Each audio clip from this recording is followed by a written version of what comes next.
Hello and welcome back to the productivity series. இன்றைக்கி வந்து டே 3. So இன்றைக்கி காலையில் எழுந்திரிச்ச உடனே ஒர்க் அவுட்லாம் முடிச்சுட்டு கொஞ்சம் டே எப்படி இருக்க போகுது அப்படின்னு பிளான் பண்ணிவிட்டு படிக்க ஸ்டார்ட் பண்ணேன்.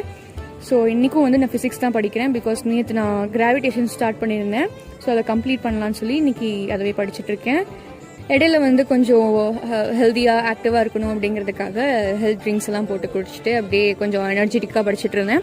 நீங்களும் வந்து உங்களோட ஸ்டடி செஷன்ஸ்க்கு இடையில ஷார்ட் பிரேக்ஸ் எடுத்துக்கோங்க. ஏதாவது நல்லா ஹெல்த்தியான ஃபுட் சாப்பிடுங்க. கொஞ்சம் நேரம் மெடிடேட் பண்ணுங்கள், மைண்டும் ஃப்ரீ ஆகும். ஸோ என்னோட டே ஓரளவுக்கு ஆக்டிவாக தான் போச்சு. முடிஞ்ச அளவுக்கு ஆஃப்டர்நூனுக்குள்ளே எல்லா வேலையும் முடிச்சுட்டு ஈவினிங் வந்து நான் கொஞ்சம் வெளியே போகிற மாதிரி இருந்துச்சு for a family function. So போயிட்டு நைட் வந்து முடிஞ்சால் ஓரளவுக்கு படிக்கலான்னு யோசிச்சிருக்கேன். ஸோ பார்க்கலாம். ஸோ நீங்களும் வந்துட்டு இந்த மாதிரி monthly planner, daily planner, weekly பிளானர்லாம் கிரியேட் பண்ணி உங்களோட டேஸை வந்து கொஞ்சம் ப்ரொடக்டிவாக மாற்றுங்க. Don't forget to subscribe and stay tuned. Let's grow together.